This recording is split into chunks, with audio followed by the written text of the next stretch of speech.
Join us for this episode of Feasting on Fiction, where we are feasting on Star Wars. Care for some blue milk?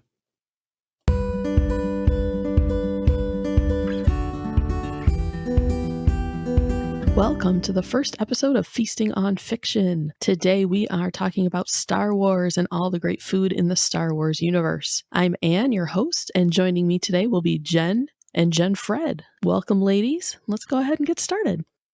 All right. Feel a great now we're disturbance recording. in the Force. Exactly. Oh, right off the bat, we have disturbance in the Force. Man, that's episode 1. What are you going to do? So hi, Jen, Hi. Fred, and Jen. Hi. So this one is about Star Wars, and I know both of you are varying levels of Star Wars geek. So Absolutely. we're going to keep this simple. There's no gatekeeping in Anne's world. Whatever level of fan you are is completely cool.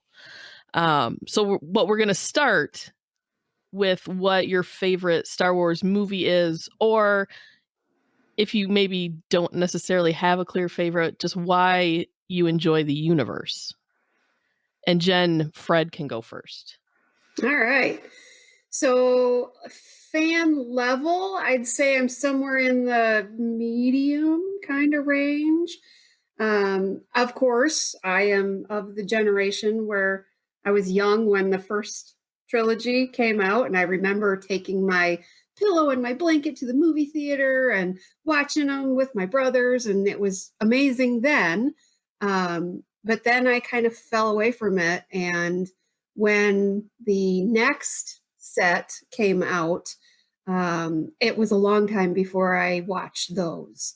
But now I have a son, and he's gotten into it, and that, of course, has dragged me right back into it. So now at this point, I have seen them all, and I don't know if I really have a clear-cut favorite.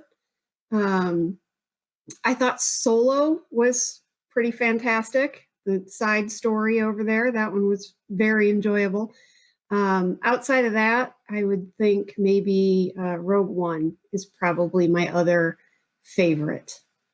Yeah, I have to say, I went into Solo with no expectations because I'm a Harrison Ford ride or die. I thought that was going to be terrible, and I actually enjoyed it quite a bit. So I was very happy with how Solo ended up, and I adore Donald Glover as young Lando. That was for sure. He really did a phenomenal job with that role. He really did. That was amazing. That was one of those like big shoes to fill, and he absolutely nailed it.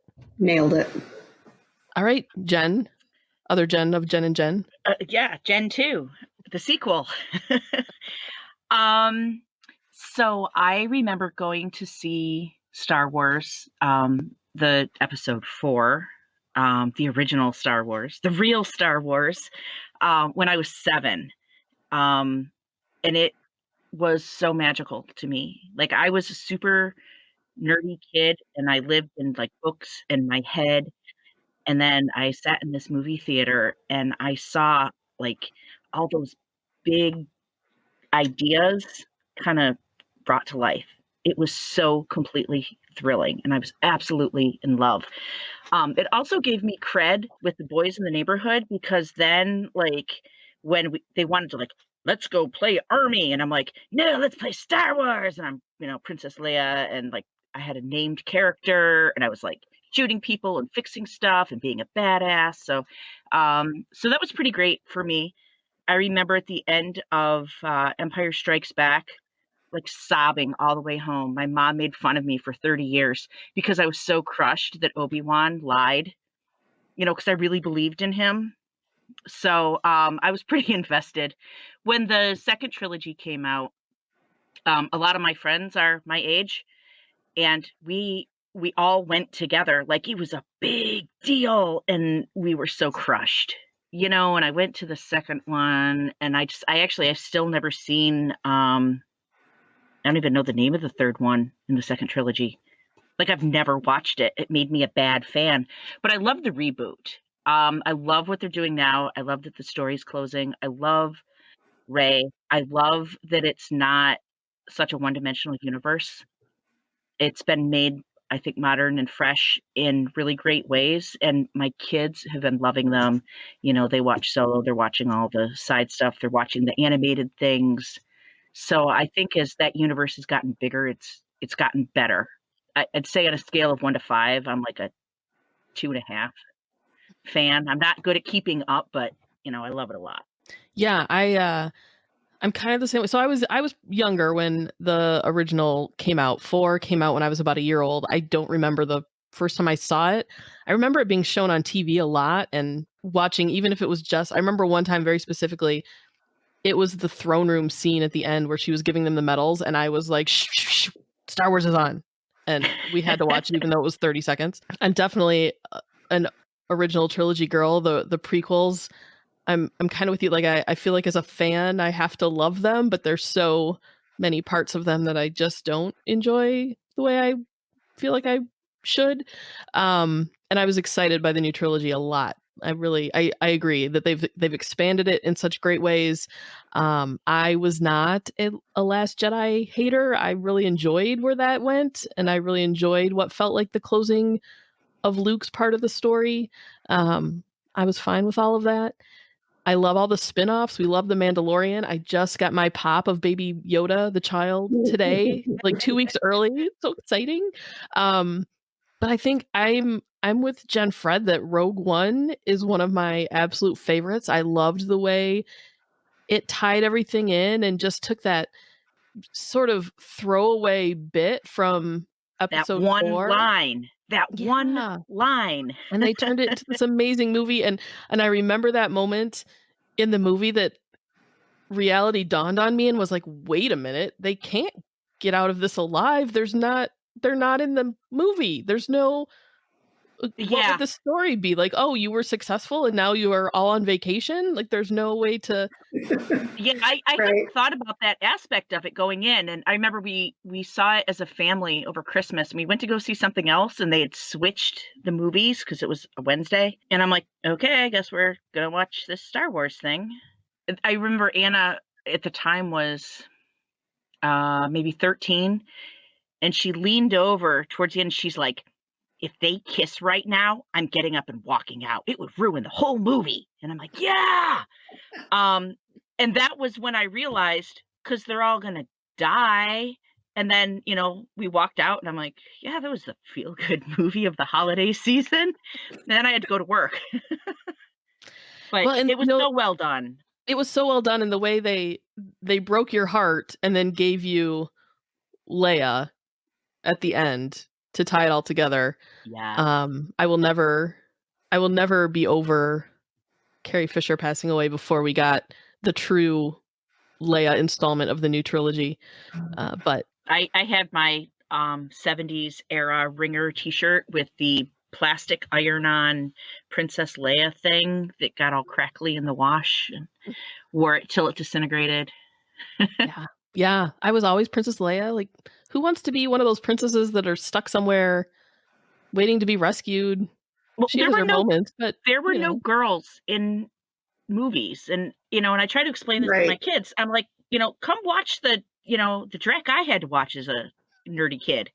Yeah, she was so great. She was such a standout. And going back and watching it again, you're like, yeah, she's not just standing there. Like, she kind of trampled all over them. She yelled at everyone. She yelled at the Wookiee. She was so anomalous. And I've read so many great sort of fan theories and fan analysis of her now that we're through the entire saga, and just the whole thing where why were we so worried about Luke going to the dark side? And like, she was just as much Vader's kid, and probably even more so when you watch her and watch the way she did things and her actions, that she had just as much potential to swing the other way as he did. And it's almost like, give her some credit.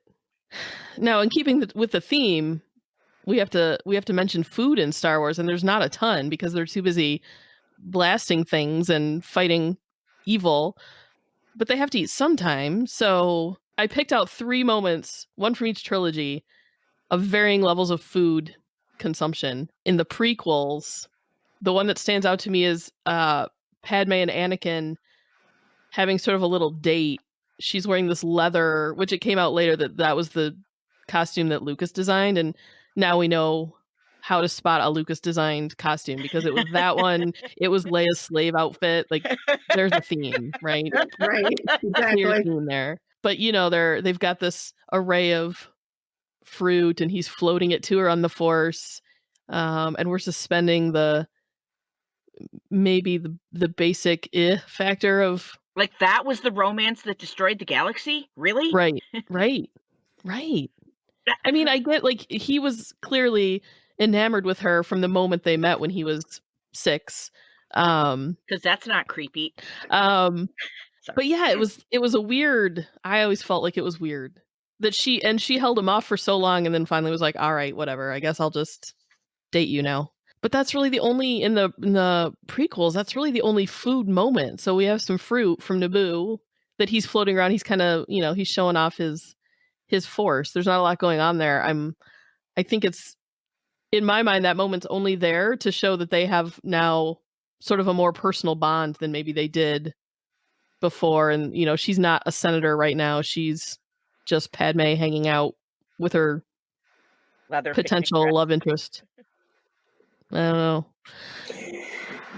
Yeah, not a lot of food focus in that set of movies, that prequel set.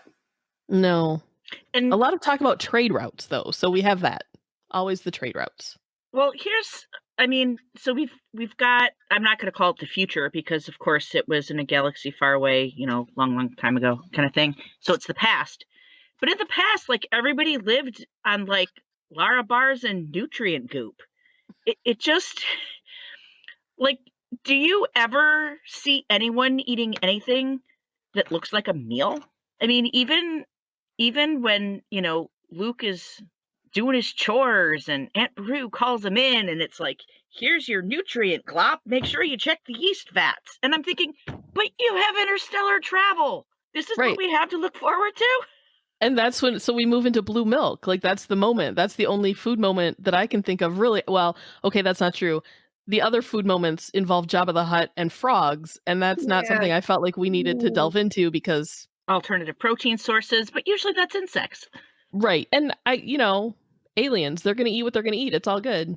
We're alien to them and all of that. But I thought we could probably skip over the live frogs. And so, we have blue milk, which becomes iconic just because it's kind of funny.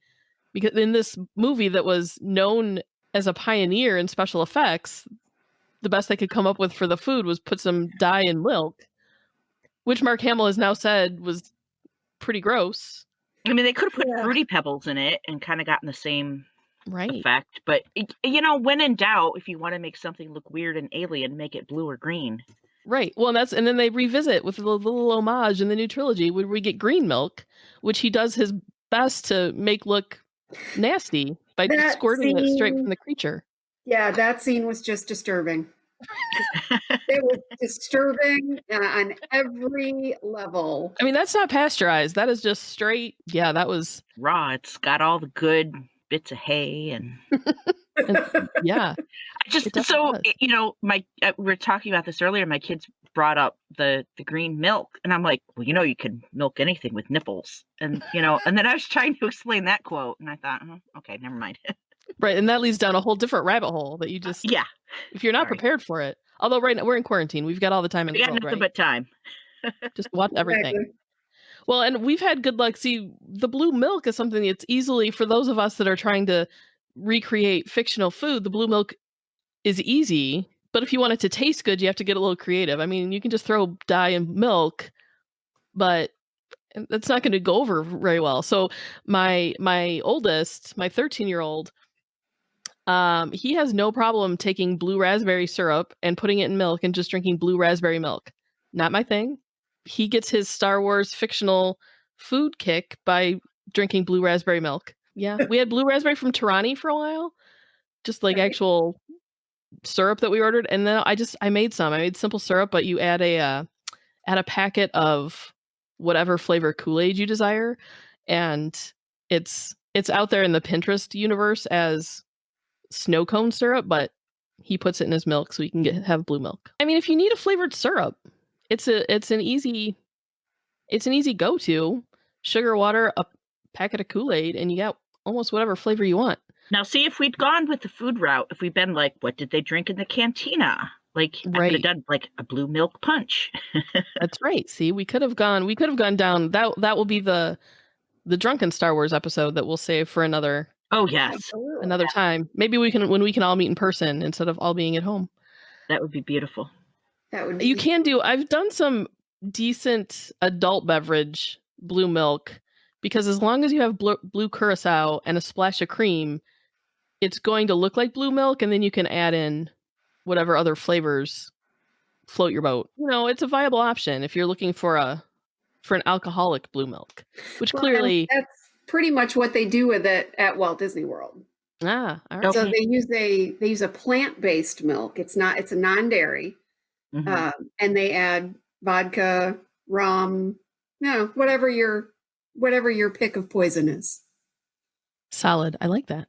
Yes, You can always count on Disney for a good adult beverage, very a true. good themed adult beverage. And we did not taste test it when we were at Galaxy's Edge, but we asked around to some of the people that were taste testing it, and they all seemed to enjoy it, which was a little surprising. It certainly doesn't look terribly appealing. No, it does not. It does not come out looking like something that you think you want to drink. But since blue curacao is orange flavored, it adds a pretty decent. Like you can do if you're fruity, like strawberry vodka with the blue curacao works really well. You can also do. It turns out if you're more green milk, skip the milk part, but like pineapple juice and blue curacao works okay. A little more tropical. I was going to go straight to the Midori. It was in my That too? Galactic Gargle Blaster that I had recently. Oh, nice. Ooh. I haven't had Midori in a while. I enjoy Midori. Final food moment in the movies. New trilogy, Force Awakens. Rey gets her portion, and we get the very cool effect of this bread just like popping up into existence out of nowhere. And I read somewhere how they did that, and it's like craft foam and all this like crazy stuff that you don't want to eat, but it looks really cool. I did find there's a blogger, Just Jen Recipes. Oh, another Jen. Another She Jen. does All a the best lot. Gens. Jen's everywhere. She does a lot of fiction recipes in general, but she does a ton of Star Wars, and she did one with matcha powder. They made a little loaf of bread. It was pretty good. To be quite honest, I'm not a huge matcha fan, so it was a little florally to my taste. So I didn't 100% enjoy it, but I enjoyed that it looked like Rey's portion, and that's pretty much it. That pretty much covers food in the actual movies. So thank God for Disney. Absolutely. Right? Which, I mean, people have lots of feelings about Disney one way or the other, but in this case, I say thank God for Disney. And so, Jen Fred, having been to Galaxy's Edge, please revel those of us that have not been able to get there yet with all of the magic. You have to start out at Docking Bay 7. It is the quick serve in Blackspire Outpost, and the selection of Blackspire Outpost food that's available at Docking Bay 7 is fantastic. The one that I have to say we enjoyed absolutely the most was the smoked Kadoo ribs. I do believe the Kadoo is what Jar Jar Binks is riding. It's that thing, right? I love it. I wouldn't have thought that Jar Jar would have gotten. Well, it's telling that it's not Jar Jar ribs. Well, yes, it's not Jar Jar ribs. There's that. Poor Jar Jar. So what it actually is a smoked pork rib. And it's out of this world. It is so good. The other fun one that we had and kind of split and enjoyed was the tip yip. And essentially what that is a big old slab of fried chicken over mashed potatoes and gravy in our world. The one that looked the most interesting, but we didn't actually try it, was the Ronto wrap. And I forget exactly which animal it is in the thing, but it's the dinosaur looking one. Not that they aren't pretty much all dinosaur looking ones, but it is essentially a mixed sausage in kind of a pita type bread. And it looked fantastic. But when you go to Ronto Roasters in Black Spire Outpost, the theming there is just fantastic. They actually have a Ronto on a roaster that you can see from the other side of the counter. It's totally fantastic. So that was the food that we enjoyed the most. Oga's Cantina, quite an experience there. I do recommend that you get advanced dining reservations if you're going to try and get in. You're limited to an hour in the cantina, and the drink selection is fantastic. So it's really what you would expect in any of the Star Wars cantinas. Some of the stuff is smoking when it's served, and yeah, it's just totally fabulous. And there's, cantina music like you would see in any of the cantinas in the movie. Super fun. And then, of course, the milk stand. We were not brave enough. I can't imagine, no matter what kind of milk it is, just thinking of Florida weather in general, I can't ever imagine just being like, I could use a big refreshing glass of some kind of milk right now.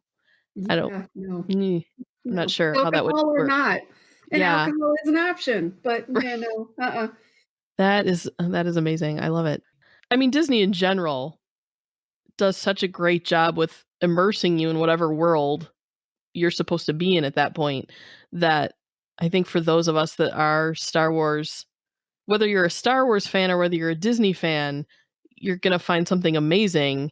And I know that when I do finally get there, I'll be running around like a fool to try to see everything and do everything and find all the little Easter eggs. And you won't be alone. Yeah, well, there's that. Not at all. It truly is the most immersive experience at Disney. You really, truly feel like you're walking into a different world, especially when you walk up to the Millennium Falcon. It's so well done. Everything there so well done. You don't even realize that you're still in the park. You can't see any other part of the park when you're in Galaxy's Edge. You don't hear any other part of the park. You really are in a Star Wars cocoon, and it truly is incredible. And much like everything at Disney, it revolves around two things: entertainment and food. So Disney really went all out to make sure the food fit in to the whole experience. And I think that just, food is such a huge part when you're learning a culture or a world or anything. Food is such a huge part of it that just because a culture may be fictional, it still has to be there. It still has to be good, and it still has to be realistic. If you walked in there and were eating chili fries and corn dogs, it would take you right out of the world that you're supposed to be in. So I applaud them. I think delving into, touching on what is truly, Jen Fred, probably your fandom of choice, I think we have to probably on some level thank Universal and the Wizarding World of Harry Potter for upping the standard and upping the expectation when it comes to the world building, because Disney's always been good. Disney's always done amazing things and their queues are great, but just the level of detail that went into all of the Harry Potter elements that has to sort of make other parks and other companies go, oh, we better take it up a notch. That was a wonderful delving into the world of Star Wars and its food, mostly thanks to Disney, and hopefully we'll all be released into the wild to go check it out soon. I'm going to say thank you to both my guests, Jen and Jen Fred. Thank you all for listening. I hope you really enjoyed this first episode. We will be back in 2 weeks with Feasting on Steel Magnolias. Until then, stay safe, stay well, and keep on feasting.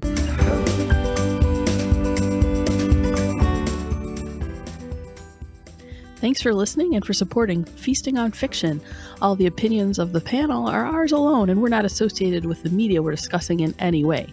If you'd like to support us, please head over to cookingthebook.com, check out our Patreon and all of our social media. Thanks!